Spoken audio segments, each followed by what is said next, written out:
நான் ஒரு நண்பர் வீட்டில் போய் அவரை சாப்பிட கூப்பிட்டு வரலாம் வீட்டுக்கு விருந்துக்கு இன்னைக்கு அப்படின்னு நினச்சிட்டு போனேன். அவர் இல்லை, அந்த அம்மா இருந்துச்சு, அவர் மனைவி. அவங்ககிட்ட எங்கே அவன் அப்படின்னு கேட்டேன். அது எங்கே போச்சோ அப்படின்னு. அது இது என்ன ஆடா மாடா என்ன, அது எங்கே போச்சோ அப்படின்னு. சரி எப்போ வருவார் அப்படின்னு. அது எப்போ வேணாலும் வரும். சரி விருந்து கூப்பிடலான்னு நினைக்கிறேன். அவர் என்ன பிரியமாக சாப்பிடுவார், அது எதை போட்டாலும் திங்கும். இதான் அவன் வாழ்க்கையை சரியாக வாழலைங்கிறதுக்கு அடையாளம்.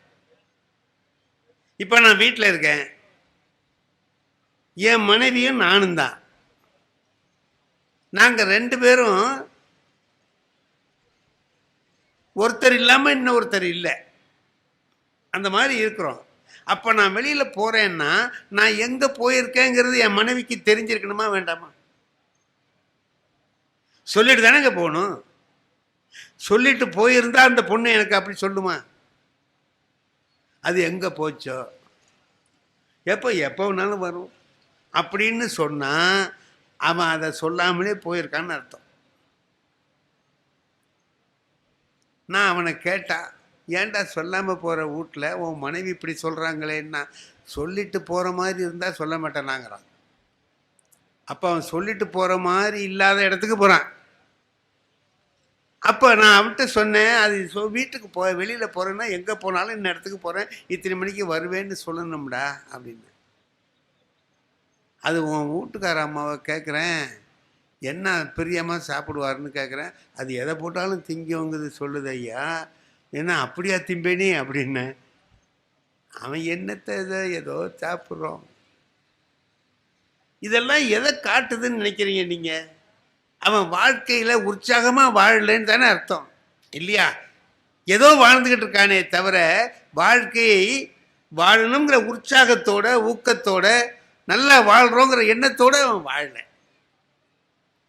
திருவள்ளுவர் அதைத்தான் சொல்கிறாரு, வையத்துள் வாழ்வாங்கு வாழ்பவன் வானுரையும் தெய்வத்துள் வைக்கப்படும். வாழ வேண்டிய முறைப்படி வாழ்றவன். வாழ வேண்டிய முறைப்படினா யார் வாழ வேண்டிய முறைப்படி வாழ்றவன் யார்? எனக்கு வாத்தியாராக இருந்தவர் கோபாலகிருஷ்ண ஐயர்னு ஒருத்தர். அவர் சயின்ஸு வாத்தியார், 9வது 10வதுல. அவர் சயின்ஸு வாத்தியார் தானே தவிர சயின்ஸை தவிர பாக்கியெல்லாம் நடத்துவார். சயின்ஸ் நடத்த மாட்டார்னு இல்லை, சயின்ஸையும் நடத்துவார். பாக்கி என்ன செய்வார், நம்ம வாழ்க்கைக்கு தேவையான பல விஷயங்களை சொல்லுவார். இப்போ அவர் சொன்ன ஒரு செய்தி சொல்கிறேன் பாருங்க. ஒரு நாள் சொன்னார், டேய் இதை ஞாபகம் வச்சுக்கடா எல்லாரும் அப்படின்னார். சொல்லுங்க சார். 3 செய்தி சொல்கிறேன். இன்னைக்கு நான் கிளாஸ் எடுத்ததுக்கு ஒரு 3 செய்தி சொல்கிறேன், கேட்டுக்க. சொல்லுங்க சார். அம்மாவுக்கு செலவுக்கு பணம் கொடுக்காத. எப்படி பாருங்க, முதல் செய்தி அம்மாவுக்கு செலவுக்கு பணம் கொடுக்காத. 2வது செய்தி நட்ட வயலுக்கு வேலி போடாத. நட்ட வயலுக்கு வேலி போடாத. 3வது தெரிஞ்ச கேள்விக்கு பதில் எழுதாதேன்னு. என்னடா இது, உருப்படாமல் போகிறதுக்கு உள்ள வழியாக சொல்கிறது மாதிரி இருக்கே அப்படின்ட்டு நாங்கள் ஒரு 4 பேர் கேட்டோம். என்ன சார் இதெல்லாம் வீணாக போகிறதுக்கு உள்ளடா, நல்லா இருக்கிறதுக்கு தான் சொல்கிறேன். என்னன்னா, நட்ட வயலுக்கு வேலி போடாதேன்னு சொன்னேன். அப்படின்னா என்ன அர்த்தம் தெரியுமா? வேலியை போட்டுட்டு அப்புறம் நடுன்னு அர்த்தம். நீ நட்டுட்டு அப்புறம் வேலி போடலான்னு நினச்சின்னா அதுக்குள்ளே ஆடு மாடு மேய்ஞ்சிட்டு போயிடும். நட்ட வயலுக்கு வேலி போடாத, வேலி போட்டுட்டு நடு. இதான் முதல் செய்தி. 2வது அம்மாவுக்கு செலவுக்கு பணம் கொடுக்காதேன்னு. பெத்த தாய்க்கு பணம் கொடுக்காதேன்னு சொல்கிறீங்களா? இதில் இல்லைடா, நீ வேலை பார்ப்ப, வேலைக்கு போவ, படித்து முடிச்சுட்டு பாஸ் பண்ணிவிட்டு வேலைக்கு போவ. அப்படி போகிற போது சம்பாதிப்ப. சம்பாதிப்பதை நீ கையில் வச்சுக்கிட்டு அம்மாவுக்கு அடே எனக்கு இன்னைக்கு ஊருக்கு போகணும், ஒரு 10 ரூபா கொடுன்னு உங்ககிட்ட கேட்குற மாதிரி வச்சுக்காத. அப்போ என்ன செய்கிறது அப்படின்னா, பணத்தை சம்பளம் வாங்கணுன்னு அம்மாகிட்ட கொடுத்துடு, உனக்கு வேண்டியதை அவங்ககிட்ட கேட்டு வாங்க. அப்படி நீ கேட்டு வாங்கினீன்னா அந்த அம்மா மனசு எவ்வளவு சந்தோஷப்படும்னு உனக்கு தெரியுமா அப்படின்னு. நான் அவங்க என்கிட்ட கேட்டு வாங்கிறத விட அவங்ககிட்ட கொடுத்துட்டு நான் கேட்டு வாங்கணும். அம்மா ஊருக்கு போகிறேன், ஒரு 10 ரூபா கொடு அப்படின்னு. 3வது சொன்ன தெரிஞ்ச கேள்விக்கு பதில் எழுதாதேன்னு சொன்னீங்களே ஏன்னு. அதுக்கு சொன்னார் அவர், அப்படி கொஸ்டின் பேப்பரை எடுத்தா ஏதேனும் 5 வினாக்களுக்கு விடைகளின்னு இருக்கும் இல்லை, ஏதாவது 5 வினாக்கள், அதில் 8 கேள்வி இருக்கும். 8ல் ஒரு 5 தேர்ந்தெடுத்து நம்ம எழுதணும். இப்போ அவன் என்ன செய்வான்னா எடுத்து வச்சுக்கிட்டு தேடுவான், இதில் எங்கே இருக்குது தெரிஞ்ச கேள்வி அப்படின்னு. இதா தெரியாது, இது வாத்தியார் தான் தெரியும், நமக்கு தெரியாது அப்படின்னு ஒன்று ஒன்றா விட்டுட்டே வருவான். அப்படி தேடுறவனாக இருக்கக்கூடாது. என்ன செய்யணும் தெரியுமா, உடனே வரிசையாக எழுதுகிற மாதிரி நீ இருக்கணும். தெரிஞ்ச கேள்வியை தேடுறவனாக இருக்கக்கூடாது. எல்லா கேள்வியும் உனக்கு தெரிஞ்சிருக்கணும். வரிசையாக கிடுக்கிடுன்னு எழுதிட்டு போகிற மாதிரி. எப்போ நீ தேடுறியோ அப்போ நீ சரியாக படிக்கலேன்னு அர்த்தம். தெளிவாக இருந்தீன்னா எல்லா கேள்விக்கும் உனக்கு விடை தெரியும், நீ எழுதுவே அப்படின்னு அவர் சொன்னார். எவ்வளவு சரியான விளக்கம் இல்லையா? இந்த 3 விளக்கங்களும் என் வாழ்க்கையில் அன்னைக்கு அவர் சொல்லி கொடுத்தது. இன்னைக்கு வரைக்கும் என் வாழ்க்கையில் அது நினைவில் இருக்கு. இதெல்லாம் என்னன்னு கேட்டிங்கன்னா, வாழ்க்கையில் எப்படி வாழணுங்கிறத நமக்கு கற்றுக் கொடுக்குற ஒரு விஷயம். எப்படி வாழணும், இந்த மாதிரி வாழணும், இப்படி வாழ்ந்தால் அந்த வாழ்க்கை வாழ்வாங்கு வாழுகிற வாழ்க்கை. திருவள்ளுவர் சொல்கிறார்ல, வையத்துள் வாழ்வாங்கு வாழ்பவன், வாழ வேண்டிய முறைப்படி வாழ்கிறவன். வையத்துள் எப்படி வைப்பானா, தெய்வத்துள் வானத்திலே இருக்கக்கூடிய தெய்வங்களில் ஒன்றாக அவனை மதித்து கொண்டு போய் வைப்பார். நாம் அப்படி வாழ்க்கையை நடத்துகிற போது ஏனோ தானோன்னு வாழ்க்கையை வாழாமல் நாம் வாழ்கிற வாழ்க்கையில் ஒரு நெறிமுறை இருக்கணும். முதல்ல ஒன்று வச்சுக்குவோம், நம்முடைய வீட்டில் முதல்ல நம்ம மனைவி, அந்த மனைவியை நாம் எப்படி நடத்துகிறோங்கிறது தான் வாழ்க்கை வாழ்வதற்கான அடிப்படை. எப்படி நடத்துகிறோம்? எனக்கு கல்யாணம் ஆச்சு, எவ்வளோ நாளைக்கு முந்தி ஆகிருக்கு, இப்போ எனக்கு 87 வயசாச்சு. 60 வருஷத்துக்கு முந்தி கல்யாணம் ஆனது. இப்போ கல்யாணம் ஆன அன்னைக்கு எங்களுக்கு முதல் இரவு. நண்பர்கள் சும்மா இருப்பானா, வந்து கேலி பண்ணுவானுவோல்ல, எல்லாம் உட்காந்துக்கிட்டு பேசுகிறானுவோ, அது இதுன்னு சொல்கிறானுவோ. எனக்கு போங்கடா வேலையை பார்த்துக்கிட்டா அப்படின்னா போக மாட்டேங்கிறானுவோ. இப்படி இருக்கணும் அப்படி இருக்கணும் அப்படி இருக்கணும். அதில் எந்த பயலுக்கும் இன்னும் கல்யாணம் ஆகலை. அவன்லாம் எனக்கு யோசனை சொல்கிறான். கடைசியில் ஒருத்தன் சொன்னான், அருமையான யோசனை சொன்னான். என்ன சொன்னான் தெரியுமா? டேய், மனைவி முதல்ல பேச மாட்டாங்கடா, நம்ம தான் முந்தி பேசணும். பேசுகிற போது நல்ல வார்த்தையாக பேசு. உன் குடும்பத்தை பற்றியும் அவங்க குடும்பத்தை பற்றியும் நல்ல எண்ணம் உண்டாகிற மாதிரி நல்ல வார்த்தைகளை பேசி உங்கள் வாழ்க்கையை தொடங்குங்க. இது நல்லா இருக்குல்ல, நல்ல செய்தி சொல்லியிருக்கானே அப்படின்ட்டு நான் அதுக்கு டயலாக்லாம் தயார் பண்ணிக்கிட்டு போகிறேன். அதுக்கு அவசியமே இல்லை. என் மனைவியே முதல்ல பேசினாங்க. என்ன பேசினா தெரியுமா? நான் எவ்வளோதோ பொம்பளைங்களை பார்த்துருக்கேன், ஆனால் உங்கள் அம்மா மாதிரி ஒரு ராட்சசி உலகத்திலேயே இல்லைன்னா. இன்னைக்கு தான் வந்திருக்கா. எனக்கு நான் 25 வருஷமாக எங்கள் அம்மாவை பார்த்துட்ருக்கேன். எனக்கு எங்கள் அம்மாவை பற்றி அவர் சொல்கிறா, உங்கள் அம்மா மாதிரி ஒரு ராட்சசி உலகத்திலேயே இல்லை. இப்போ நான் என்னங்க பண்ணுறது? மனசில் ஆத்திரம் கொந்தளிக்குதா இல்லையா? என்னடா இன்றைக்கி தான் வந்திருக்கேன், இன்னும் எங்கள் அம்மா யார் என்ன அவங்க குணம் என்ன உனக்கு ஒன்றும் தெரியாது, தெரியாமலே அம்மாவை ராட்சசின்னு நீ சொல்கிறிய, என்ன கோபம் வருது, ஓங்கி ஒரு அறை விட்டு விரட்டலாமா அப்படின்னு புத்தி வருது. அப்புறமா பார்த்தா அதுக்காக வந்த வேலையை பார்க்கணுமே தவிர அதை விட்டுட்டு வேறு வேலை பார்க்கக்கூடாது அப்படின்னேன். நான் சொன்னேன், நீ சொல்கிறது கரெக்டு தான், நானும் கவனிச்சுக்கிட்டு தான் இருக்கேன்ட்டு. மறுநாள் காலையில் எங்கள் அம்மா கிட்ட சொன்னேன், உன்னை பற்றி என் பொண்டாட்டி இப்படி சொன்னாம்மா. இதுக்கு எங்கள் அம்மாவுக்கு ஆத்திரம் வரணுமா இல்லையா, கோபம் வரணுமா இல்லையா? அவள் சொன்னது கிடக்கட்டும், நீ என்ன செஞ்சேன்னா, நான் அனுசரித்து போயிட்டம்மான்னு. அதான்டா வாழ்க்கை, அதான்டா வாழ்க்கை. உங்கள் அப்பாக்கிட்ட நான் சொன்னதை விட அவள் ஒன்றும் அதிகமாக சொல்லடா.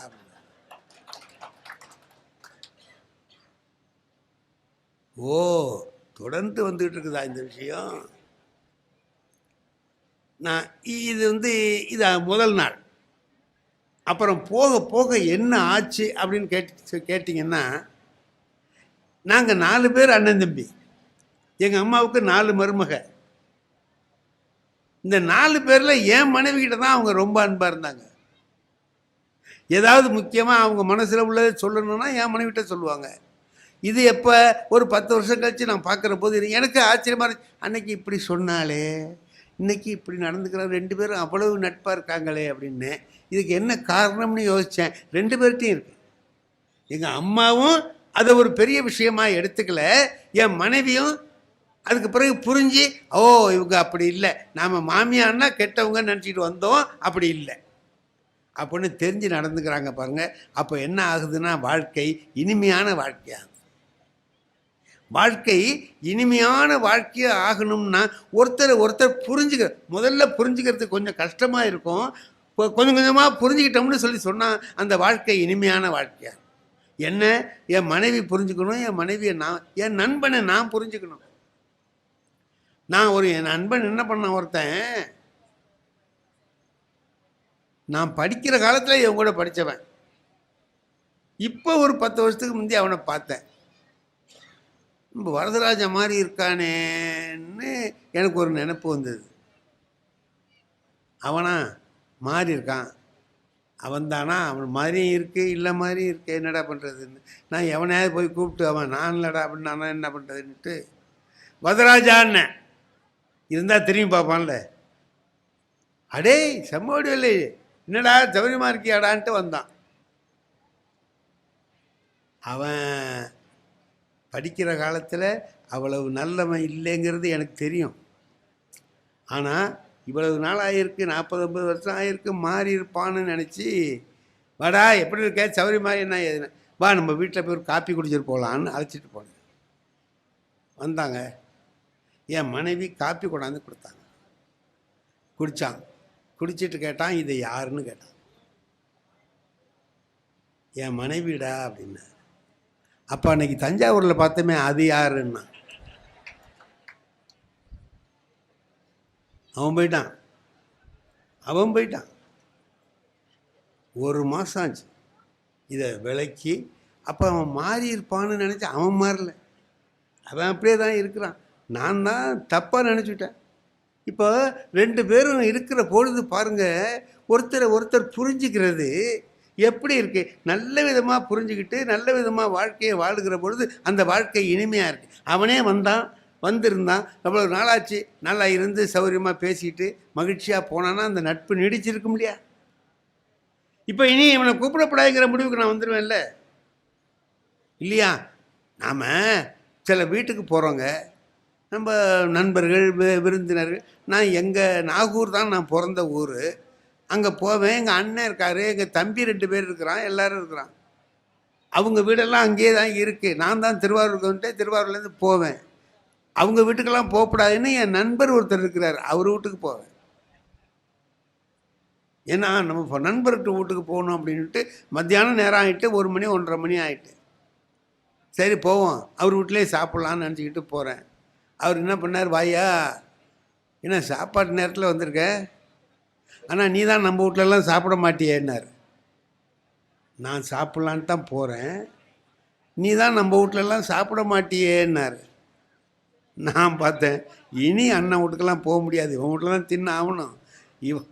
இவனோ இப்படி சொல்கிறான், சரி என்னடா பண்ணலான்னு பார்த்தேன். நான் சாப்பிட மாட்டேன்னு சொன்னாலும் நீ விட்டுறவா போகிறேன்னு.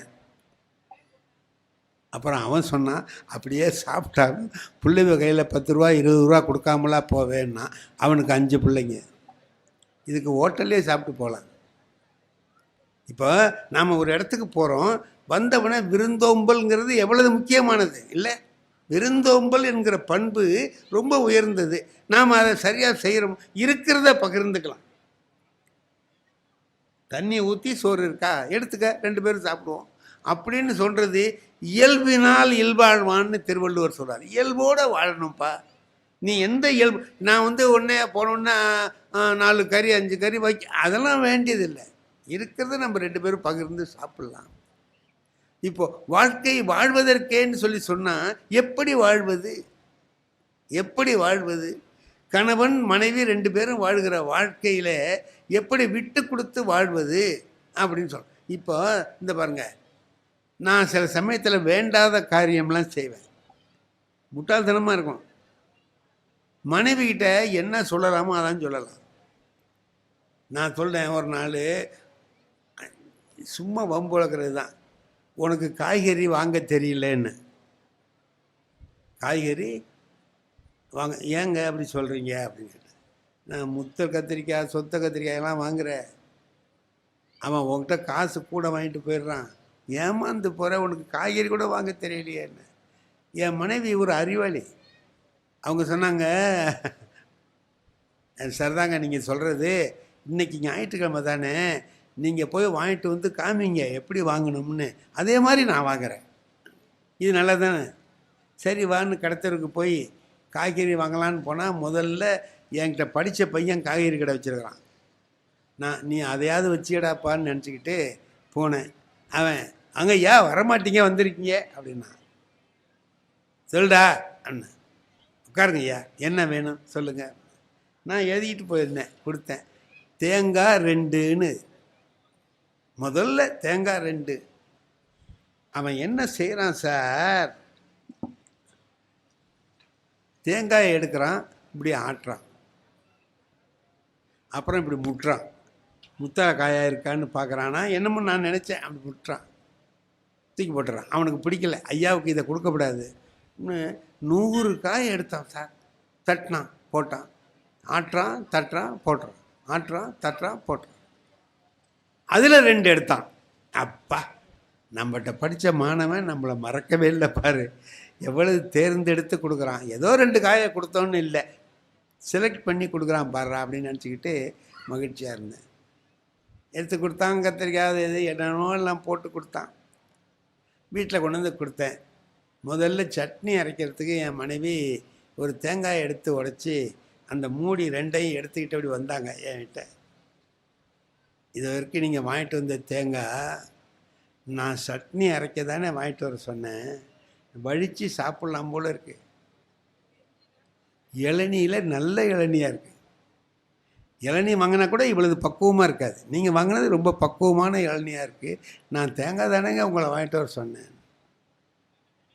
சே, இந்த பையன் நம்மளை ஏமாற்றிட்டானேன்னு வருத்தமாக உட்காந்துருந்தாங்க.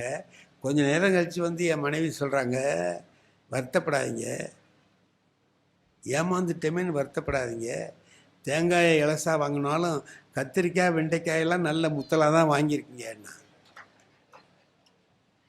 இப்போ என்ன அர்த்தம், உனக்கு தேங்காய் வாங்கவும் தெரில, கத்திரிக்காய் வெண்டைக்காய் வாங்கவும் தெரில, நீ என்ன குறை சொல்கிற, எனக்கு தெரியலேன்னு சொல்கிறேன் அப்படிங்கிற கேள்வியை ஒரு சின்ன வாக்கியத்தில் சொல்கிறேன். இதாங்க வாழ்க்கையில் என்னன்னு கேட்டிங்கன்னா, அவங்க அப்படி பேசுகிற போது நம்ம கோபிச்சுக்காம அவங்க சொல்கிறத ரசிக்க கற்றுக்கிட்டோம்னு வைங்க. மனைவி சொல்கிறத ரசிச்சு, சார் நீங்கள்லாம் நினச்சிங்கன்னா கோவப்படுவீங்க. ஒரு நாள் அதிகாலையில் நான் வெளியூர் புறப்படுறேன், 4 மணிக்கெல்லாம் போகணும், பஸ்ஸை பிடிச்சி நான் எங்கேயோ போகணும். எங்கள் வீட்டில் நான் என் மனைவிக்கு வேலை கொடுக்க மாட்டேன், நானே எல்லா வேலையும் பார்த்துக்குவேன். எடுத்து வைக்கிற துணிமணி எடுத்து வைக்கிறது கொள்வது எல்லாம், வெந்நீர் போடுறதுலேருந்து எல்லாம் நான் போட்டு குளிச்சுட்டு போகும்போது மனைவியை எழுப்பி விட்டு கதவு தாப்பு போட்டுக்கன்னு சொல்லிட்டு போகிறேன். இதான் போகிற வழியிலேயே காப்பி குடிச்சிட்டு போயிடுவேன். ஒரு நாள் புறப்படுறேங்க, மணி 4 மணி. என் மனைவி எப்படி எழுந்துச்சு வந்தாங்க என்னன்னு தெரியாது, காப்பி ஆத்துறாங்க. எனக்கு இது நடக்காதே, என்னடா இன்னைக்கு இப்படி ஆச்சரியமாக நடக்குது அப்படின்ட்டு நான் கேட்டேன், என்ன இது காப்பி போடுற? ஆமாங்க, நேத்தி அடுத்த வீட்டுக்காரர்கிட்ட பேசிட்டு இருக்கிறப்ப சொன்னீங்களே விடிய காலம் புறப்பட்டு போகணும்னு, குளிர் காலமாக இருக்கே, கொஞ்சம் சூடாக காப்பி போட்டு கொடுத்தா சௌகரியமாக இருக்கும்னு நேத்தி பாலில் கொஞ்சம் எடுத்து வச்சுருந்தேன், அதில் காப்பி போட்டு கொடுத்தேன். நான் சரி இன்னும் ஆத்துறேன். எங்கள் வீட்டில் ஒரு நாய் வளர்த்துக்கிட்டு, அந்த நாய் எப்படின்னு கேட்டிங்கன்னா, நான் எது சாப்பிட்டாலும் அதுக்கு பொறுக்காது, வாழ் வாழ் வாழ் வாழ்னு கத்தும். நான் காப்பி குடிக்கிறத பார்த்த உடனே கத்துது, லொல்லு லொல்லு லொல்லு லொல்லுன்னு கத்துது. நான் என் மனைவிட்ட கேட்டேன், நாய் கத்துது, இந்த பால் மிச்சம் வச்சிருக்கியே அதை எடுத்து வேணா இந்த நாய்க்கு கொஞ்சம் ஊற்றுட்டுமான்னு கேட்டேன். உள்ளாரேந்து என் மனைவி சொன்னாங்க, ஊற்றி விடாதீங்க, நாய்க்கெல்லாம் பழைய பால் கொடுத்தா வயிற்றுக்கு ஆகாதுன்னு. நான் கேட்டேன், என்ன நாய்க்கு கூட ஆகாததையா எனக்கு கொடுத்த என்ன? நாய் வேற நீங்கள் வேற, நாய் வேற நீங்கள் வேற, அதுக்கு சிலது ஆகும் சிலது ஆகாது, உங்களுக்கு சிலது ஆக இதையும் அதை எதுக்கு கம்பேர் பண்ணணும், வேண்டாம் விட்டுடுங்க. இப்போ இதை கேட்ட கோபப்படுறதுனாலும் கோபப்படலாம், அதையே நல்லா பேசுறியேன்னு நினச்சி மகிழ்ச்சி அடைகிறதுனாலும் அடையலாம். இது ரெண்டும் நம்ம கையில் இருக்கு இல்லையா? நீ என்ன நீ அப்படியா சொன்னேன் கோவப்படலாம். இந்த பாருங்க, காலையில் புறப்புறோம், வெளியில் புறப்புறோம், நல்லா யோசனை பண்ணி பாருங்கள். தேங்காய் எண்ணெய் தடவி தலை சீவணும், தேடி பார்க்குறோம் காணும், இப்படி பார்க்குறோம் தேங்காய் எண்ணெய் காணும். இங்கே வச்சுருந்த தேங்காய் எண்ணெய் கத்துவோம், நம்ம ஆஃபீஸுக்கு போகிற அவசரத்தில் இங்கே வச்சுருந்த தேங்காய் எண்ணெயை காணணும், அங்கே தான் இருக்கவங்க என்னாங்க தெரியலையா அவங்களுக்குன்ட்டு அவங்க நமக்காக தான் சமைச்சிட்டு இருக்காங்க, கத்துறாங்க. கிடுக்குன்னு வேகமாக போய் ஏதாவது சொல்லலான்ட்டு போனால் வழியிலேயே தேங்காய் எண்ணெய் கிண்ணம் இருக்குது, கால் பட்டு ஊற்றுது. கரெக்டாக டொபேர்னு போய் அது எட்டி போய் ஊற்று. இப்போ என்ன செய்யலான்னு கேளுங்க, நீங்களே நினச்சி பாருங்கள். 2 வகையாக நம்முடைய கோபத்தை ரியாக்ட் பண்ணலாம் இல்லையா? 2 வகையாக வெளிப்படுத்தலாம். ஒன்று, அறிவு இருக்கா பாதையில் வச்சிருக்கியேன்னு கேட்கலாம்ல, அது கேட்கலாம். இப்போ உள்ளார இருந்து என்ன பதில் வரும்? வழியில் தானே இருந்தது, கண்ணு உங்களுக்கு தெரியலையான்னு கேட்டேன். உன் கண்ணு முன்னாடி இருக்கா பின்னாடி இருக்கான்னு கேட்டாங்கன்னா என்ன பண்ணுவேன்? பார்த்து தானே, அதை போய் இடித்து தள்ளி விட்டுருக்கே ஐயா, அறிவு இல்லையான்னு கேட்டா சண்டை தானே வரும். அதையே இப்படி மாற்றி பார்ப்போம். வழியில் தேங்காய் எண்ணெய் இருந்தது, நான் தெரியாமல் தட்டி விட்டேன் அப்படின்னு நம்ம சொன்னோம்னா, இல்லைங்க அந்த வழியில் வச்சது நான் செஞ்சது தான் தப்புன்னு அவங்க இல்லை. இதை 2 பேரும் இப்படி பேசிக்கிட்டோம்னா இந்த நானும் வெளியில் போய் கவலை இல்லாமல் இருப்பேன், வீட்டில் இருக்கிற மனைவியும் கவலை இல்லாமல் இருப்பாங்க. இப்போ நான் திட்டி அவங்க ஒன்று சொல்லி வம்பா போய் நீ சாப்பிட போன நான் போய் பார்த்துக்கிட்டு போய் நம்ம வேலை செய்கிற இடத்துல போய் உட்காந்தோம்னா இதே நினைப்பாக தானே இருக்கும். ஏன்டா இப்படி பேசணும், என்னடா பண்ணிட்டோமே அப்படி இந்த நினைப்பு இருக்கும். அவங்களுக்கு ஐயா அவர் தான் பேசினார்னா நம்மளும் ஆத்திரமாக பேசிட்டோம், இவங்களுக்கு வருத்தமாக இங்கே இருக்கும். அப்படி இல்லாமல் இப்படி சுகமாக இதை கொண்டு போயிட்டோம்னா என்ன ஆகும்னா, வாங்கய்யா வாங்க, நானும் கவலை இல்லாமல் அங்கே ஆஃபீஸில் வேலை பார்ப்பேன், அவங்களும் வீட்டில் கவலை இல்லாமல் இருப்பாங்க இல்லையா? அப்போ ஒன்றே ஒன்று பார்ப்போம், நாம் வாழ்க்கை எப்படி வாழலாம், எப்படி வாழலாம்.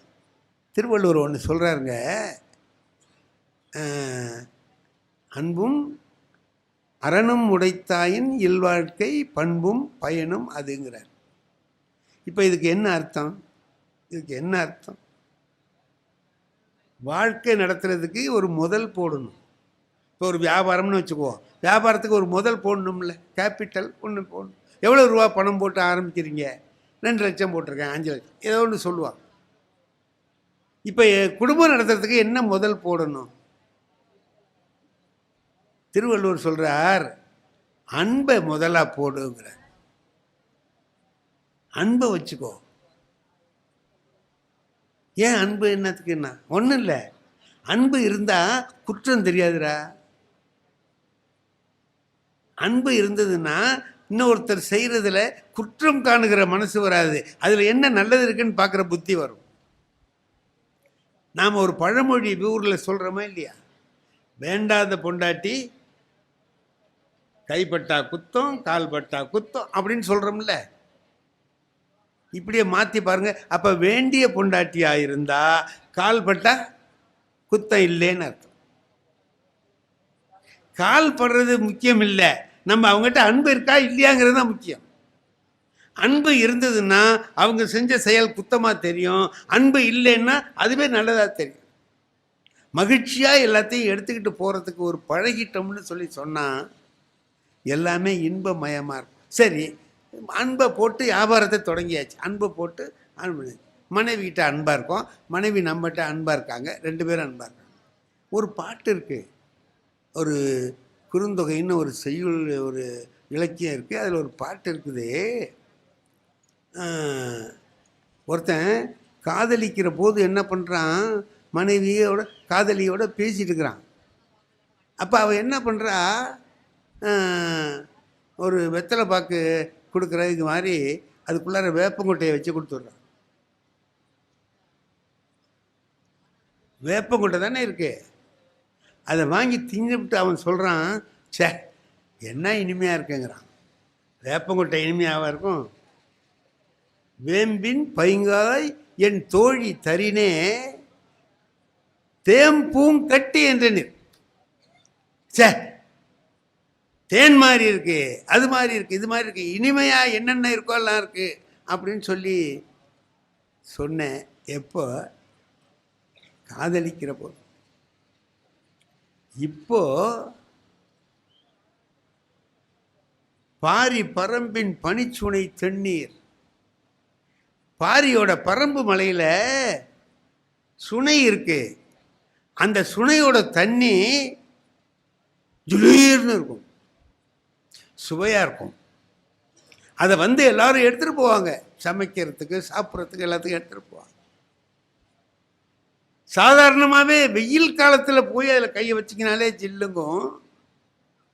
தை மாதத்தில் எப்படி இருக்கும்? தை மாதத்தில் தரையெல்லாம் குளிரும்மா.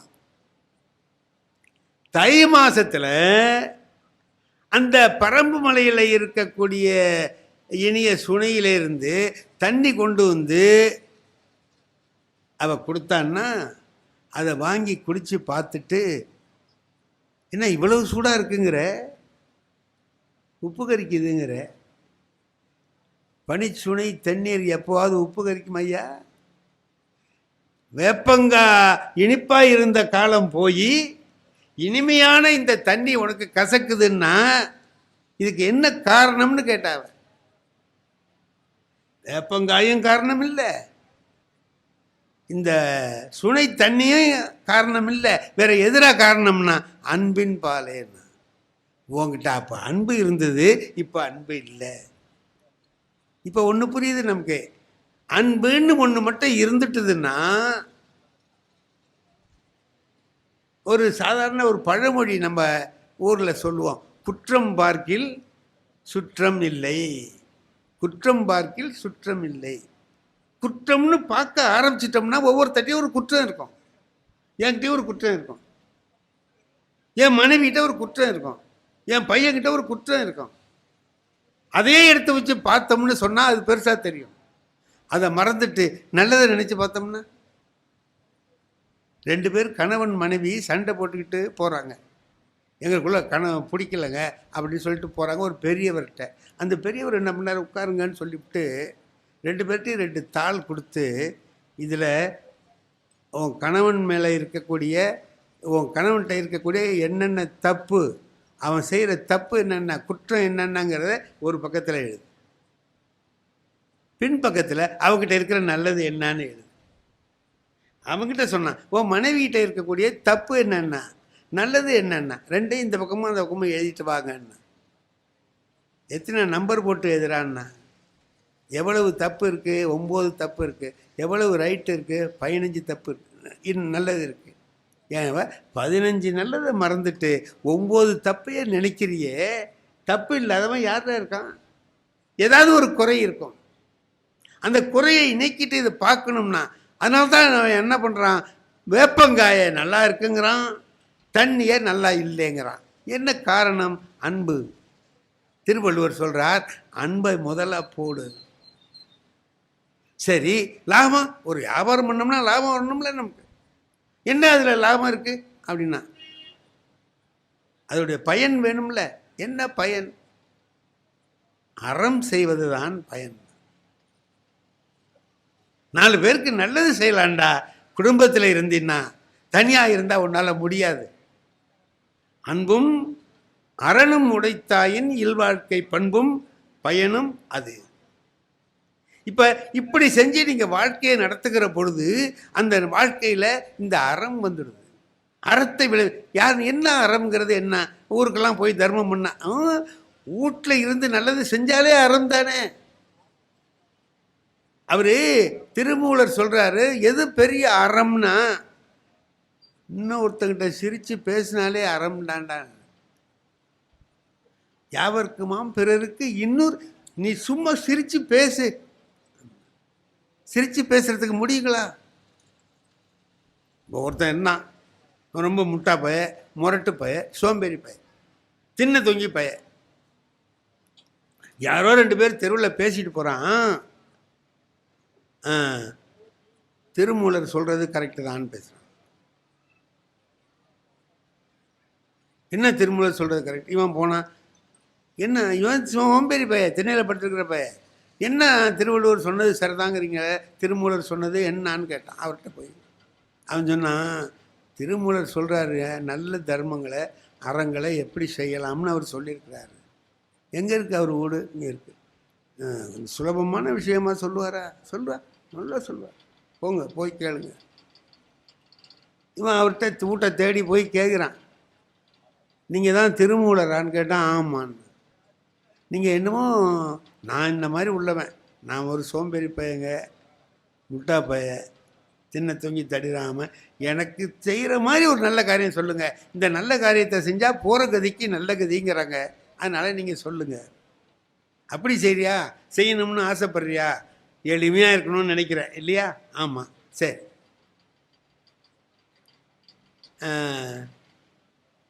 உங்கள் தெருவில் போகிற வழியில் வில்வ மரம் இருக்கா?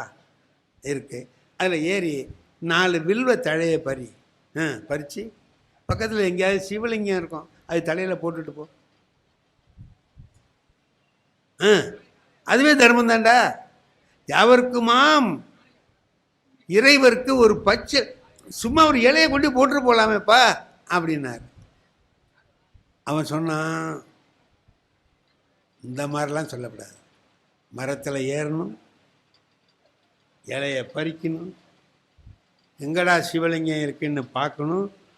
அந்த இதெல்லாம் நான் சொன்னேன், சுலபமாக சொல்லியான்னு சொன்னேன். நீ என்னையா இப்படி சொல்கிற அப்படின்னு. அது முன்னால் முடியாதுங்கிறியா? இன்னும் கொஞ்சம் சுலபமாக சொல்லட்டுமா அப்படின்னார். என்ன அப்படின்னா, இப்போ ஒரு நல்ல சௌரியம் ஆகிட்ட பார்த்தீங்களா, யாரும் போக முடியாது.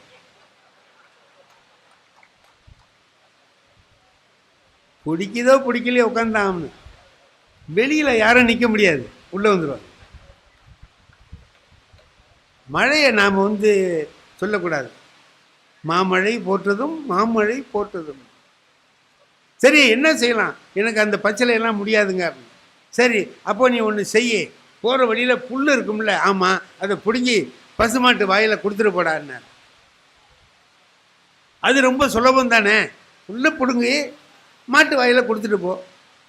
யாவருக்குமாம் பசுவுக்கு ஒரு வாயுரை. நான் தான் சொன்னேன்ல, நான் சோம்பேறி, என்னால் முடியாதுன்னு சொன்னேன்ல. குனி, புல்லை பிடுங்கு, மாட்டு வாயில் கொடுக்கும்போதே மாட்டு வாயில் கொடுத்தாக்கா அது கடித்தாலும் போச்சு. இதெல்லாம் என்னத்துக்கு? எனக்கு வேண்டாம், நீ ஒன்றும் சரியாக வர மாட்டே, போகிறேன்னா. திருமூலர் சொன்னார், போயிடாத இரு, இதை விட சுலபமாக நான் ஒன்று சொல்கிறேன்னார். என்னன்னா, சாப்பிடுவியா? சாப்பிட்றேன். எத்தனை வேளை சாப்பிடுவேன்? ஒரு 3 வேளை சாப்பிடுவேன். அப்படின்னா நீ சாப்பிட்ற போது யாராவது ஒருத்தர் வந்து எனக்கு பசிக்குதுன்னா நீ வச்சிருக்கிற சாப்பாட்டில் ஒரு புடி எடுத்து அவனுக்கு கொடுன்னு, ஒரே ஒரு புடி எடுத்து அவனுக்கு கொடு. யாவருக்குமாம் உண்ணும் போது ஒரு கைப்பிடி தான், ஒரு கிண்ணத்தில் அள்ளி கொண்டாந்து கொடுலாம் சொல்லலை, ஒரு கைப்பிடி சோறு எடுத்து கொடு. அவன் சொன்னான், நான் திங்கிறது எனக்கே பத்தலை, இதில் இவனுக்கு இன்னொருத்தனுக்கு எப்படியா கொடுக்கறது, இதெல்லாம் சரியாக வராதுன்னா. இன்னொன்று சொல்கிறேன்னார். கடைசியாக சொன்னார், யாவர்க்குமாம் பிறருக்கு இன்னுரை தானே, எல்லாத்தையும் இனிமையாக பேசுப்பா அதே போதும்னா. எனக்கு அந்த மூஞ்சே கிடையாதுன்ட்டான். அந்த மாதிரி மூஞ்சி எனக்கு இல்லைங்க. இப்போ என்னதான் பண்ணுறதுன்னா, இதை விட சுலபமாக ஏதாவது தெரியுமான்னா, அடுத்த தெருவில் திருவள்ளுவர் இருக்கார், அவரை போய் கேளுன்னார். அவர் இதை விட சுலபமாக சொல்கிற ஆள் தான் போ அங்கன்னு. திருவள்ளுவர்கிட்ட போனான், என்னையா இந்த மாதிரி அந்த ஆள்கிட்ட போனேன், அந்த சொன்னான், ஏதாவது சுலபமாக செய்கிறதா இருந்தால் சொல்லு, அவன் மாதிரியே நீட்டமாக சொல்கிறேன்னா நீ சொல்ல வேண்டாம் அப்படின்னு. நான் சுலபமாக சொல்கிறேன், நீ ஒன்றும் செய்ய வேண்டான்னு. இது நல்லா இருக்கேன்னா, நீ எதுவுமே செய்ய வேணாம். அப்போ மனத்துக்கண் மாசு இலனாதல் அனை, மனதில் குற்றமில்லாமல் இரு, அது போதும், அதுவே அறந்தான். நீ வேற ஒன்றும் செய்ய வேணாம், மற்றதெல்லாம் சும்மா ஆற வரான் அப்படின்ட்டு. இது தேவலாமேன்னா திருவள்ளுவர் சொன்னார், நீங்கள் போங்க நாளைக்கும் என்னை வந்து பாருங்கன்னார்.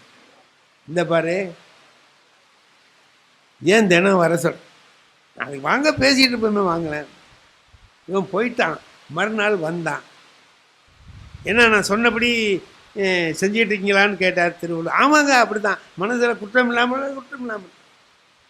அப்படி சொன்னால் பத்தாது, நீ போனதுக்கு பிறகு நடந்ததெல்லாம் எனக்கு கொஞ்சம் சொல்லுங்கன்னு. நான் போனேனுங்களா, இந்த அடுத்த வீட்டில் ஒருத்தன் மாடு வாங்கிட்டு வந்து கட்டியிருந்தான், அதானே பாக்கி நான் சொல்கிறேன்னாரு திருவள்ளுவர். என்னன்னு, இந்த பைய மாடு வாங்கிட்டானான்னு நினச்சிருப்பியே நீ? ஆமாம் நினச்சேன், கரெக்டியா? அடுத்தபடி இதே மாதிரி மாடு இதை விட 2 படி கூட கறக்கிற மாதிரி நம்ம வாங்கணும் அப்படின்னு நினச்சிருப்பியேன்னா. ஆமாம் ஐயா, எப்படியா உனக்கு தெரியுது அப்படின்னு.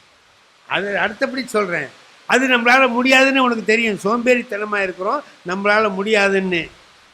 அப்போ அவன் வச்சிருக்கிறவன் மேலே கோபம் வந்திருக்குமே உனக்கு என்ன? ஆமாம், கோபம் தான் வந்து. அவன் மாடு எங்கள் வீட்டு பக்கமாக நின்று சாணி போட்டுச்சு, அவனை பிடிச்சேன். மாடு வாங்க தெரியுது, கொட்டாவி கட்ட தெரியலையோ, தெருவில் விட்டு எங்கள் வீட்டுக்கிட்ட வந்து சாணி போடுது, மாடு நான் அங்கே போங்கடா அப்படின்னா அவனை சொன்னேன். அதான் சொல்லியிருப்பியே நீ, கோபமாக கடுமையான வார்த்தைகளை பேசியிருப்பியேன்னா. ஆமாண்ணா, இது நாளும் செஞ்சால் நீ இந்த அறம் செய்யலேன்னு அர்த்தம்னா. நான் சொன்ன மனதுக்கண் மாசிலனாதல் உங்ககிட்ட இல்லைன்னு அர்த்தம். அழுக்காறு அவா வெகுளி இன்னாச்சொல் 4ம் இழுக்கா இயன்றது அறம். அப்போ அவன் சொன்னான், உனக்கு அந்த ஆளே தேவலான்ட்டான், உங்ககிட்ட வந்தால் வாழ்நாள் பூராவும் கஷ்டப்படணும் போல இருக்குடா, அந்த ஆளே தேவலான்னா. என்னடா பெரிய தர்மம், வாழ்க்கையில் வாழ்வதில் என்ன பெரிய விஷயம்னா என்ன செய்யலாம்? மரம் செய்யணும், மனதில் குற்றம் இல்லாமல் இருக்கணும் அப்படின்னு சொல்லி சொன்னால் நல்லது செய்யலாம். எப்படி நல்லது செய்கிறது? 4 பேருக்கு உதவி செய்யலாம், 10 பேருக்கு சாப்பாடு கொடுக்கலாம், கோயிலுக்கு போகலாம், சாமி கும்பிடலாம். இங்கே தவத்திரு குன்றக்குடி அடிகளார் இருந்தாங்க, அவங்க வந்து ஒரு நல்ல செய்தி ஒன்று சொல்லுவாங்க, அருமையான செய்தி. பழனிக்கு பக்கத்தில் ஒரு 25 கிலோமீட்டருக்கு அந்தாண்ட ஒரு ஊர் இருக்குது. அந்த ஊரில் உள்ள ஒருத்தர் வாழை பயிரிடணும்னு நினச்சார், மலை வாழை. அவர் பெரிய தோப்பு, அதில் மலை வாழை கன்றுகள் வாங்கிட்டு வந்து வச்சு வளர்க்குறார். அப்போ அவர் வேண்டிக்கிறார், பழனி முருகனுக்கு வேண்டிக்கிறார், முருகா இது நல்லா விளைஞ்சி தாரெல்லாம் நல்லா விட்டதுன்னா முதல் தாரை உனக்கு நான் கோயிலுக்கு கொடுத்துட்றேன்னு வேண்டிக்கிறேன். அப்படியே விளையுது. பார்த்தீங்கன்னா ஒரு ஆள் உயரத்துக்கு தாறு, பெரிய பெரிய பழமாக இருக்குது. அவருக்கு ரொம்ப மகிழ்ச்சி. முருகனை வேண்டிக்கிட்டோம், அருமையாக அந்த தார் வந்திருக்குது அப்படின்னு சொல்லிட்டு. இப்போது அதை பார்த்தோன்னே முதல் தாரை எடுத்தார், பழுக்க வச்சார். இதை கொண்டுகிட்டு போய் ஒரு ஆளை கூப்பிட்டாரு. அவன்கிட்ட கொடுத்து இதை கொண்டு போய் கோயிலில் கொடுத்து ஈவோகிட்ட ரசீது வாங்கிட்டு வா. எண்ணி பார்த்தார், பழம் 300 பழம் இருக்கு. 300 பழம் அதில் இருக்கு. 300 பழத்தையும் கொண்டு கொடுத்துட்டு ஐயாட்ட ரசீது வாங்கிட்டு வான்னு இவன் கொண்டு போனான். பழனி கோயிலில் கொண்டு கொடுத்தான். கோயில் அதிகாரிகிட்ட சொன்னால் ரசீது கொடுங்கன்னா அவர் எண்ணி பாருங்கடான்னார். 294 பழம் தான் இருந்துச்சு. ஒரு 6 பழம் இல்லை. என்ன நடந்திருக்கு அப்படின்னா, வழியில் அவனை கொண்டு போய் குடுன்னு சொன்னார்ல, குடுன்னு சொன்னவர் தூக்கிட்டு போகிறவன் வழியில் பசியாக இருந்தால் சாப்பிடுவணுமே அப்படின்னு ஒரு 10 ரூபா பணம் கொடுக்க மறந்துட்டார். 25 கிலோமீட்டர் தூரம் நடந்து தாரை தூக்கிட்டு போகிறான்னா அவனுக்கு வெயிலில் எப்படி இருக்கும், கஷ்டம். பசியாக இருந்தது, தாங்கலை பசி, நடக்க முடியல, எடுத்து வச்சான். அதில் ஒரு 6 பழத்தை எடுத்து சாப்பிட்டுட்டான். 6 பழத்தை தின்னுட்டான். கொண்டு கொடுத்தான். அவர் 300 இருந்தது 294 போயிட்டு 6 குறைஞ்சி போச்சு. அவர் ரசீதை கொடுத்தாரு, இவன் வாங்கிட்டு வந்து இவர்கிட்ட கொடுத்துட்டான். இல்லை என்னடா 300 பழம் கொடுத்தா 294 தான் வந்ததுன்னு சொல்லி அந்த ஆள் எழுதி கொடுத்துருக்காரு. 6 பழம் எங்கடான்னு. ஐயா பசியாக இருந்தது, நான் சாப்பிட்டுட்டேன்.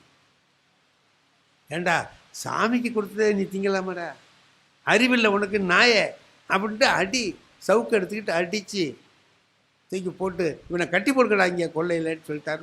பண்ணையார் பெருசாக கட்டி போட்டான். ராத்திரி படுக்கிறார். தூக்கத்தில் கனவு வருது, முருகன் வர்றார். எப்பா நீ அனுப்பின பழம்லாம் ரொம்ப சுவைன்னா அந்த சுவை தாண்டா, அற்புதமாக இருந்துச்சுன்னார். நல்லா இருந்துச்சுங்களா அப்படின்னா, நல்லா இருந்துச்சு, நான் தான் கொடுத்து அனுப்பினேன் அப்படின்னேன். 6 பழம்னாலும் 6 அருமை. 6 294 கோயிலுக்கு அனுப்பினேன் அப்படின்னா, அதை பற்றி எனக்கு தெரியாது, 6 வந்து சேர்ந்ததுன்னா. முருகன் சொல்கிறான் 6 பழம் வந்துட்டுதுங்கிறான். அப்போ அந்த 6 எவன் ஏழை பசிக்கு சாப்பிட்டானோ அது முருகனுக்கு போயிடும். கோயிலுக்கு போனது போச்சு, அது என்ன வேணாலும் ஆகலாம். ஆனால் 6 நேரடியாக இறைவனுக்கு போய் சேருது. இதையும் திருமூலர் தான் சொல்கிறார். இவன் இருக்கானே, இவன் வந்து நடமாடும் கோயில். இவன் நடமாடுறவன் கோயில், படமாடும் கோயில். நடமாடும் கோயில் நம்பருக்கு ஒன்று ஈயின், படமாடும் கோயில் பகவர்க்கு அங்கு ஆகான். படமாடும் கோயில் பகவர்க்கு ஒன்று ஈயின், நடமாடும் கோயில் நம்பருக்கு அங்கு ஆகா. கோயிலில் கொண்டு ஒன்று கொடுத்தினா இவனுக்கு வராது, ஆனா இவன்கிட்ட கொடுத்தீங்கன்னா கோயிலுக்கு போகும். இவன் வயிற்றுக்கு போனது, ஏழை வயிற்றுக்கு போனது இறைவனுக்கு போய் சேர்ந்தது. ஏன்னா ஏழையின் வயிற்றில் தான் இறைவனே இருக்கான். அதை நிறைவு பண்ணா இறைவனை நிறைவு பண்ணதா ஆச்சு அப்படின்னா. அப்போ அங்கே போய் அடிகளார் இந்த கதையை சொல்லுவாங்க. சொல்லி நாம் எப்போ வந்து மற்றவர்களுடைய பசியை தீர்க்கிறோமோ அப்போ இறைவனுடைய பசியை தீர்த்ததாக ஆகும். அண்ணா அறிஞர் அண்ணா சொன்னார், ஏழையின் சிரிப்பில் இறைவனை காண்போம்.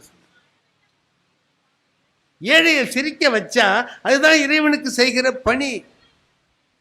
நான் படிக்கிற காலத்தில் ஒரு இங்கிலீஷில் ஒரு கதை எங்களுக்கு பாடத்தில் இருந்துச்சு. அபு பென் ஆடம்னு ஒன்று. அதில் வந்து அவன் என்ன செய்கிறான், நல்லவனாகிறான். யாராவது கண்ணு தெரியாதவன் இருந்தானா அவனுக்கு உதவி செய்கிறான். ஒரு அம்மா ஒரு பொருள் வாங்கணும்னு சொன்னால் அவங்களுக்கு வாங்கிட்டு வந்து கொடுத்துட்டு போகிறான். பள்ளிக்கூடத்துக்கு லேட்டாக போய் அடி வாங்கினாலும் இதெல்லாம் செய்கிறான்.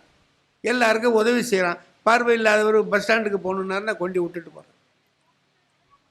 ஒரு நாள் ராத்திரி தூங்கிட்டு இருக்கான், என்னமோ சத்தம் கேட்குது. முழிச்சு பார்க்குறான், ஒரு தேவதை முழிச்சு என்னமோ ஒரு பேப்பர் வச்சு எழுதிக்கிட்டு இருக்கு, இப்படியே எழுதுது. அப்போ இவன் முழிச்சிட்டு கேட்டான், யார் நீ? நான் தேவதை. என்ன எழுதிக்கிட்டு இருக்கேன்? என்ன? யாரெல்லாம் ரொம்ப கடவுள் பக்தி உள்ளவங்களாக இருக்கிறாங்கங்கிறத லிஸ்ட் எடுத்துக்கிட்டு இருக்கேன். கடவுள் பக்தி ரொம்ப உள்ளவங்க யார் யாருன்னு லிஸ்ட் எடுத்துக்கிட்டு இருக்கேன். அபு பென் கேட்டான், என் பேர் இருக்கான்னு கேட்டான். அது படித்து பார்த்துட்டு, உன் பேர் இல்லையே, உன் பேர் இல்லையேப்பா. இல்லை, சரி போ அப்படின்ட்டான். அப்புறம் ஒரு நாள் இதே மாதிரி முழிச்சு பார்க்குறான், ஒரு தேவதை எழுதிக்கிட்டு இருக்கு. என்ன எழுதுறேன்னா, கடவுள் யார்கிட்ட ரொம்ப பக்தியாக இருக்கிறார், யார்கிட்ட ரொம்ப அன்பாக இருக்காருன்னு நான் லிஸ்ட் எடுக்கிறேன்னுது. என் பேர் இருக்கான்னா, உன் பேர் தான் முதல் பேராக இருக்கு. ஏழை எளிய மக்களுக்கு உதவி செய்கிறவனை கடவுள் வந்து கும்பிடுறார். நீ கடவுள்கிட்ட போய் கும்பிடணும், அவர் இங்கே வந்து கும்பிடுவார்னா. ஏழை எளிய மக்களுக்கு செய்வது, குடும்பத்தில் இருந்து நல்லது செய்கிறது என்ன அப்படின்னா, ஒரு பெரிய பணக்காரர் இருக்கிறார், பெரிய பணக்காரர், நிறைய சாப்பிடுவார், அருமையான சாப்பாடெல்லாம் சாப்பிடுவார். அவருக்கு ரொம்ப கவலை, தூக்கம் வராது, தவிப்பார், கஷ்டப்படுவார். மத்தியான நேரத்தில் சாப்பிடவும் முடியல, கொள்ள முடியல, அப்படியே என்னென்னமோ கவலைகள் இருந்துச்சு அவருக்கு. என்னடா இப்படி இருக்க, இவ்வளோ கோடி கோடியாக பணம் இருக்குது, தூக்கம் வர மாட்டேங்குது, மனசில் ஒரு நிம்மதி இருக்க மாட்டேங்குது, என்னடா வாழ்க்கை இது அப்படின்னு நினச்சிக்கிட்டு இப்படி போகிறாரு. கொள்ள பக்கமாக போய் இப்படி வயலில் போகிறாரு. அங்கே ஒரு உழவன் உழுதுகிட்டு இருக்கிறான். எப்போ மத்தியானம் வெயிலில் மேலே சட்டை இல்லாமல் தலையில் முண்டாசை கட்டிக்கிட்டு ஏர் ஓட்டுறான். ஹாயின்னு தெம்மாங்கு பாட்டு பாடிக்கிட்டு ஓட்டுறான். இவ்வளவு சாப்பாடு சாப்பிட்டோம் கொண்டோம், நமக்கு நிம்மதி இல்லை. இந்த வெயிலில் வேலை செஞ்சுக்கிட்டு என்னடா பாவி இப்போ பாட்டு பாடிக்கிட்டு இருக்கிறான், இவ்வளவு சந்தோஷமாக இருக்கானேன்னு நினச்சிக்கிட்டு இங்கே வான்னு கூப்பிட்டார். வந்தான். என்னடா உனக்கு இந்த வேலை வெயிலில் இவ்வளவு கஷ்டப்பட்டுருக்க, பாட்டு பாடிட்டு இருக்கேன்னா. அவன் சொன்னான், ஐயா இந்த வேலை செஞ்சு முடித்தேன்னா 8 ரூபா கிடைக்குங்கயான்னு. எவ்வளவு? 8 ரூபா கிடைக்குங்கயா அப்படின்னா. 8 ரூபாயா? 8 ரூபாய்க்காடா இந்த பாட்டு போடுற? அண்ணா 8 ரூபான்னா ரொம்ப லேசாக நினச்சிட்டிங்க. 8 ரூபாயில் நான் 4 வேலை செய்வேன்னா. என்னடா 4 வேலை செய்வேன்னா? ஐயா நானும் என் பொண்டாட்டியும் சாப்பிடுவோம், 2 ரூபா செலவாகும். சரி, ஒரு 2 ரூபா முந்தி வாங்கின கடனுக்கு வட்டி கட்டுவேன், இன்னொரு 2 ரூபா வட்டிக்கு கொடுப்பேன். 6 ரூபா ஆச்சுங்களா? ஒரு 2 ரூபா தர்மம் பண்ணுவேன், சாப்பிடுவேன், படுப்பேன், தூங்கிடுவேன், மறுநாள் காலையில் வந்து வேலை செய்வேன். 8 ரூபா இப்படின்னு வரிசையாக வரும். என்னடா வட்டிக்கு கொடுப்பேன், வட்டி கட்டுவேன்னு சொல்கிறியா, என்னடா அவனுக்கு புரியலையப்பான்னார். ஒன்றும் இல்லைங்க, நானே என் மனைவியும் சாப்பிட்றதுக்கு 2 ரூபா செலவாகும். சரி, என்னமோ வாங்கின கடனுக்கு வட்டி கட்டுவேன் நீ. ஆமாம், எங்கள் அப்பாவும் அம்மாவும் எங்கள் வீட்டில் இருக்காங்க, அவங்கள காப்பாற்றிட்டு இருக்கேன், வயசானவங்கள, அதுக்கு 2 ரூபா செலவாகுது. அவங்க எனக்கு செஞ்சாங்க முந்தி, அதுக்கு நான் இப்போ வட்டி கட்டிகிட்ருக்கேன். 2 ரூபா வட்டிக்கு கொடுக்குறேன். எனக்கு 2 பிள்ளைங்க இருக்குங்க, அதுகளை படிக்கிறதுக்கு செலவு பண்ணிகிட்ருக்கேன், அதுக்கு 2 ரூபா செலவாகுது, அது வட்டிக்கு கொடுக்குறேன், நாளைக்கு அவன் எனக்கு கொடுப்பான். தர்மம் பண்ணுறேன்னு சொன்னேன். எங்கள் அக்கா திருமணம் பண்ணி கொடுத்தோம், அவங்க வாழ்க்கையில் கஷ்டமாக போச்சு, இப்போ அவங்க பிள்ளையோட சேர்த்து இங்கே வந்திருக்காங்க, அவங்கள நான் வச்சு காப்பாற்றுறேன், அதுக்கு 2 ரூபா செலவாகுதுன்னா. இது நான் செய்கிற தர்மம், என்னால் முடிஞ்ச தர்மம் இது. அப்போ அவன் நினச்சான், ஒரு 8 ரூபா தான் வருது அவனுக்கு, ரொம்ப வரல, நம்மகிட்ட 8000 கோடி இருக்குது, கவலையாக இருக்குது. அவன் 8 ரூபாயை வச்சுக்கிட்டு இவ்வளவு சௌரியமாக என்னென்ன காரியத்தை செஞ்சேன், சௌரியமாக போச்சு, என் கடமை முடிஞ்சதுன்னு நினச்சிக்கிட்டு சந்தோஷமாக இருக்கானே, இது நமக்கு தெரியலையேன்ட்டு பாரு. வாழ்க்கை என்பது நாம் நம்முடைய வாழ்க்கையை எல்லா வகையிலும் நாமே அனுபவிக்கணும்னு. என்ன ஒருத்தன் கேட்குறான், உன் மனைவியோடு சேர்ந்து சந்தோஷமாக இருந்தேங்கிறியே, அந்த இன்பம் எப்படி இருந்ததுன்னு கேட்டான். உலகத்தில் யாராலையாவது சொல்ல முடியுமா இதை? திருவள்ளுவர் ஒருத்தர் தான் சொன்னார், நீயே சம்பாதிக்கணும்டா, அதில் வீடு கட்டணும். நான் சம்பாதிச்ச, ஏன்னா நான் சம்பாதிச்ச கட்டின வீடுங்கிறது வேற, எங்கள் அப்பா கொடுத்துட்டு போன வீடுங்கிறது வேற. எங்கள் அப்பா கொடுத்துட்டு போன வீடாக இருந்தால் கரையான் பிடிச்சாலும் நான் கவலைப்பட மாட்டேன். ஏன்னா அது எவ்வளவு கஷ்டப்பட்டு கட்டினதுங்கிறது எனக்கு தெரியாது. ஆனால் நான் சம்பாரித்து கட்டினேன் பாருங்க, ஒவ்வொரு ரூபாயும் எனக்கு தெரியும். துண்டு எடுத்து தொடச்சிக்கிட்டு உட்காந்துருப்பேன். அவன் வீட்டில் இருந்து அவன் சம்பாதிச்ச பணத்தில் எல்லாருக்கும் கொடுத்துட்டு அவனும் சாப்பிட்டுட்டு அப்படி உட்கார்ந்து நிம்மதியாக இருக்கான் பாருங்க. அப்போ அவனுக்கு ஒரு மகிழ்ச்சி வரும்ல. அவன் வீட்டில் அவன் சம்பாதிச்ச பணத்தில் மற்றவங்களுக்கு கொடுத்துட்டு இவன் சொன்னான் பாருங்க, எங்கள் அப்பா அம்மாவுக்கு கொடுக்குறேன், பிள்ளைங்களை படிக்க வைக்கிறேன், கஷ்டப்பட்டவங்களுக்கு ஒரு உதவி செய்கிறேன், இவ்வளவும் செய்கிறேன்னு சொன்னான்ல. அப்படிலாம் செஞ்சுட்டு உட்கார்ந்து இருக்கும்போது எப்படி அந்த உழவன் ஒரு இன்பத்தை அனுபவிக்கிறானோ அது போன்ற இன்பம்தான் நானும் அவளும் கூடி அனுபவித்த இன்பம். தம்மில் இருந்து தமது பார்த்து உண்டற்றால் அம்மா அறிவை முயக்குன்னு சொல்லி திருவள்ளுவர் சொல்லுகிறார். ஆகையினால என்னுடைய அருமை நண்பர் ஐயா பேராசிரியர் டாக்டர் ஞானசம்பந்தம் அவர்கள் வந்திருக்கிறார்கள். அவர்கள் அருமையாக செய்திகளை அழகாக தினம் ஒரு செய்தி அனுப்புகிறார். தினம் வருது, இந்த டியூப்பில் பார்த்தா ஒவ்வொரு நாளும் ஒன்று வருது. நல்ல நல்ல செய்திகளாக ஆராய்ந்து அறிந்து அவர் தேடி கண்டுபிடிச்சதெல்லாம். தேனி எப்படி அங்கங்கே தேனை சேகரித்து கொண்டு வந்து கூட்டில் வச்சு நமக்கு கொடுக்குதோ அது மாதிரி கொடுத்துக்கிட்டு இருக்கிறார். அதெல்லாம் படித்து ஊர் மக்கள் எல்லாரும் மகிழ்ச்சி அடைந்து கொண்டிருக்கிறார்கள். அவர்கள் வந்திருக்கிறார்கள் பேசுவதற்கு. இப்போது என்னை அடுத்து அவர்கள் பேச இருக்கிறார்கள். அவர்கள் பேசுவதற்கு எதிரே அமர்ந்திருக்கிறார்கள். அவர்களை எனக்கு அடுத்தபடியாக பேசுமாறு கேட்டுக்கொள்கிறேன். அவர்கள் கல்வி அழகே அழகுன்னு பேசுகிறாங்க. ஒரு அற்புதமான பேச்சை நாம் எல்லாரும் கேட்க இருக்கிறோம் என்று சொல்லி, வாழ்க்கை வாழ்வதற்காகத்தான் இருக்கிறதே தவிர அழுவதற்காக அல்ல என்பதை சொல்லி உங்கள் எல்லாரிடமிருந்து விடைபெறுகிறேன். நன்றி, வணக்கம். இந்த தகவல் உங்களுக்கு பிடிச்சிருந்தா லைக் பண்ணுங்க, உங்க ஃப்ரெண்ட்ஸுக்கு ஷேர் பண்ணுங்க, மறக்காம எங்க சேனலுக்கு சப்ஸ்கிரைப் பண்ணுங்க.